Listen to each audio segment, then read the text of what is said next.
Guess what book I'm bringing to you today? Enchanted by Gail, Carson, and Levine, which I talked about and who I talked about in previous times. Anyway, I came to introduce this book to you. Oh, let me start. Okay, I'm Karli, and I came to bring you this book because it's 100% my favorite. At the top, 100%. It got first place in best book. It is amazing. It's kind of like Cinderella, but the rest is like not at all Cinderella. It's like, what? That is not from Cinderella, but it's sort of like Cinderella, just sort of. So, what is it about? It is about a girl who was born and she was cursed by a fairy named Lucinda.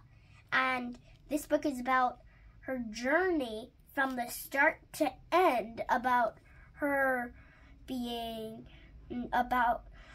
she goes to boarding school because her mother passed away, and her dad didn't want to teach her, so he didn't want to get a governess, so he just sent her to boarding school, and which is a school where you live there. And so she gets sent to boarding school, and she has a book that she calls her magic book that shows her what her dad is doing, whenever she opens it to find fairy tales, she can whisper in its cover and be like, "Can I read a letter from a cook or something?"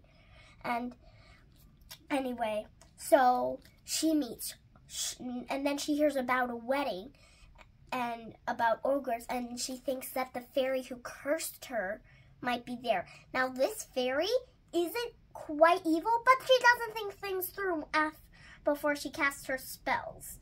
So she hears about it, and she's like, maybe I can go and ask her to get rid of this curse, and I can be free.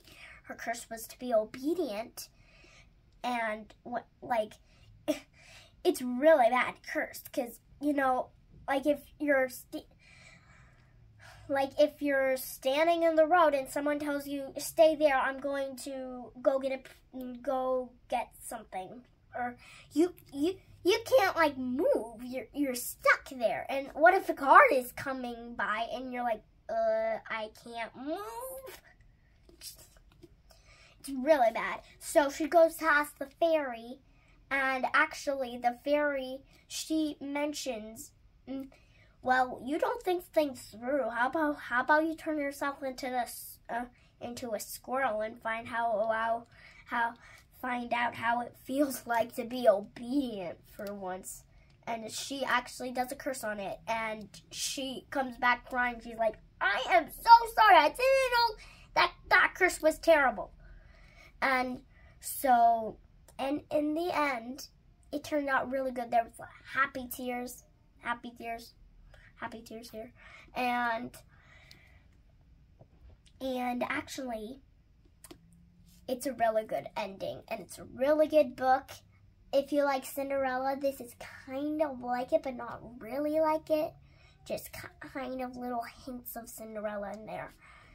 But anyway, that was a good book review, and I hope you come back for the next book. Maybe The Two Princesses of Bamare, which I've heard is a very good book. So I'm going to check it out for you guys. See you soon. Bye.